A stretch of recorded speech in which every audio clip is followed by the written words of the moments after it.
setiap kali kita nggak mengerti tentang anugerah yang kita terima, disitulah hal yang pertama akan terjadi.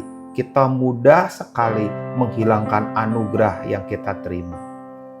Setiap kali kita nggak punya pemahaman tentang anugerah yang begitu mendalam, disitulah kita mudah sekali menggantikan anugerah dengan apapun.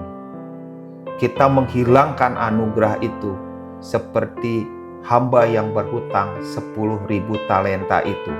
Baru saja dia terima anugerah, tapi dia gagal hidup dalam anugerah.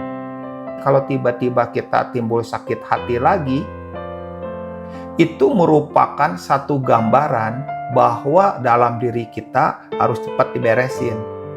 Di dalam taman hidup kita ada banyak benih-benih kekecewaan, ada benih-benih kemarahan, ada benih-benih kebencian. Itu di dalam gereja ketika saya merasa, kenapa saya mudah tersinggung, kenapa saya mudah kecewa, kenapa saya mudah benci. Nah, disitulah kita tahu, harusnya kita berkata ketika dalam komsel, kita cerita, kita sharing, Bapak Ibu, teman-teman, kenapa ya saya mudah kecewa, kenapa saya mudah benci, kenapa saya mudah marah, kenapa saya mudah sekali mengatakan kemarahan saya dengan mudah meledak. Nah, disitulah teman-teman yang lain mulai mengetahui dan mulai terjadi satu perubahan dan mengajar bagaimana hidup dalam komunitas, yaitu hidup dalam anugerah dan belas kasihan. Satu sisi kita menerima anugerah dari Tuhan, satu sisi yang lain kita mengalirkan belas kasihan kepada orang lain. Jadi kalau ada di antara teman-teman yang mudah sedih karena kecewa, karena kemarahan, karena kepahitan, karena luka-luka itu, harusnya terbuka. Kenapa? Karena disitulah kita sedang berkata pada teman-teman, Bapak Ibu, teman-teman, hidup saya begini, tolong saya mudah kecewa, saya mudah sedih, saya mudah marah, saya mudah benci, saya mudah sekali mencemari orang lain, mudah gosip dan sebagainya, tolong saya. Nah, harusnya seperti itu. Maka lihat, hidup kita akan mengerti betapa berharganya anugerah yang kita terima dan bagaimana kita hidup dengan belas kasihan yang kita berikan kepada banyak orang. Kita harus tahu ini, pengampunan itu cuma-cuma, tetapi nggak murah.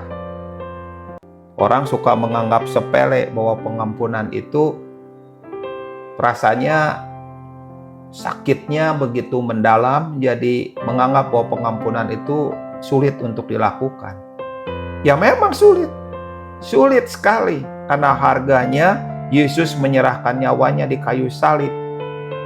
Harga pengampunan itu nggak murah.